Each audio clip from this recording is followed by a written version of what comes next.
Inni arağın zererlerinden bir neçe taqriban kullan 8-9 tane zat yaddaş etipdir musulman da Allah qol edip qulaq asıp da başqa dostlarını yetiştire verin gurrunlar. Desaqsi Peygamberimiz sallallahu aleyhi ve sellemin xud mübarek özi bir gün aydıptır. Eşhedü billah ve eşhedü lillah. Huday bilen qasam içýän niftir. Huday için ne qasam içýän niftir.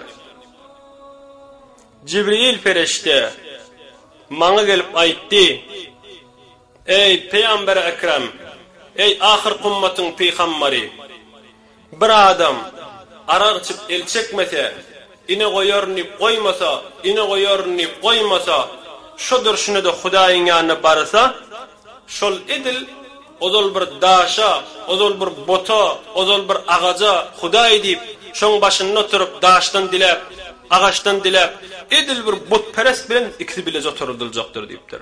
Sahih hadis Peygamberimizin aýdan kebi. İbn Habban sahihinde Peygamberimiz sallallahu aleyhi ve sellem aýdypdyr. Ýene bir sözünde: "Men laqiyallaha mudmina khamrin laqiyallaha ka'abidi watan." Bir adam hemişe arak içip terk etmeyen, tövbe etmeyen şudur şunu dünýeden geçse, Hudaý Taala taşanna, Hudaý Taala şoňa nazaryny salanna edil bir botperest ýanyk raftar etjek şoň menen diýipdir.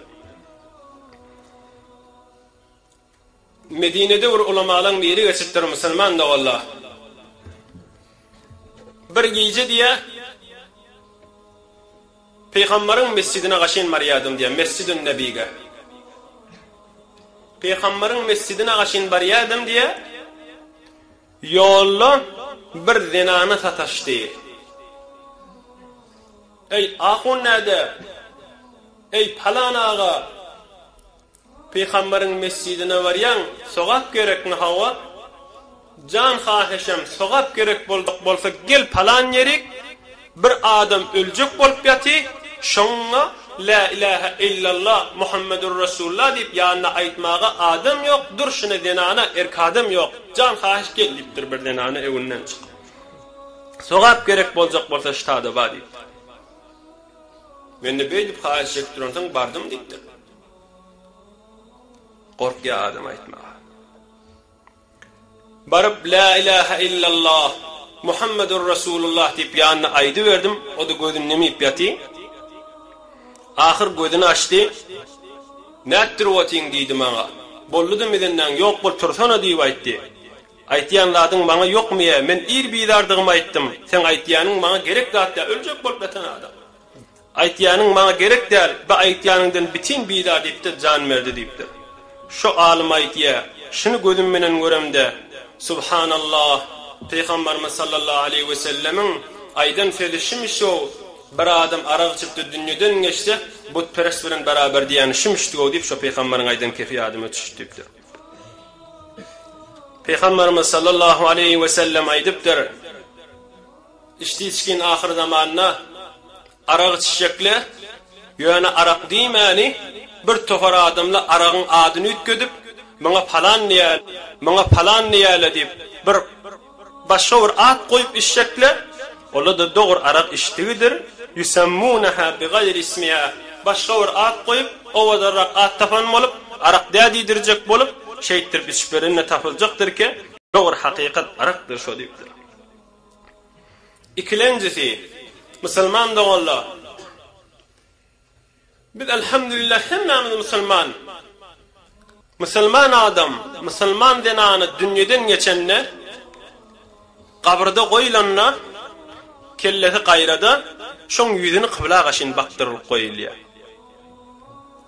Bir adam aýrylanna kabrda goýulanna, şoň ýüzüni kıbla baktyrylýar, kabrda ýatyrylanna.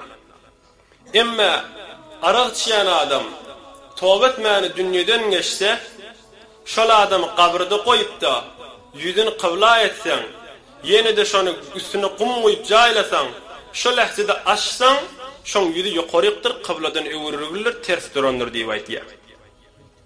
Peygamberimizin bir sahabasy bar. İbn Mes'ud diýilýär. Ady da Abdullah. Peygamberimizin dereceyi soruq cevapda bir fatwa berýän, halal haramda kepleyen alimlaryň miri. Ulagatın musulman da Allah. Hudaý bile qasam içip bir kep aýtjak diýipdir. Bir arak içýän adam tawba etmäni dünýeden geçdi. Şonna jaýlan diýipdir. Maňa da habar beriň diýipdir. Arak içýän adam tawba etmäni dünýeden geçipdir. Şonna maňa habar beriň, bir dar asmadan çürüm dar beceriň diýipdir. Meni de şol darın üstüne koyun diýipdir. Edir öldürülecek ýaly.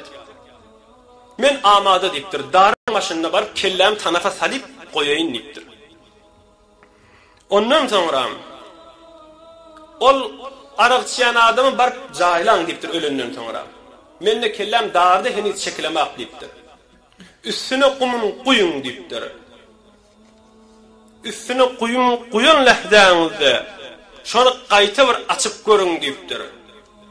Eger şoň ýüzi kıbladan öwrilmedik bolsa, eger şoň ýüzi şu bir kidagalykda ters baktyrylmadyk bolsa, gelleň men dara tagan diýipdir. Men amada diýipdir. Arak içipde tawba etmedik adam, şol jaýlanan moýunna ýüzün kıbla baktyryp goýdyň, üstüne kum goýdyň, kelles ters turup aşak baktırılmalar. Yüzü derrok yüzü yukarı bolup duracaktır. Şu aýtýanymy men qasam içip aýtýan diýipdir.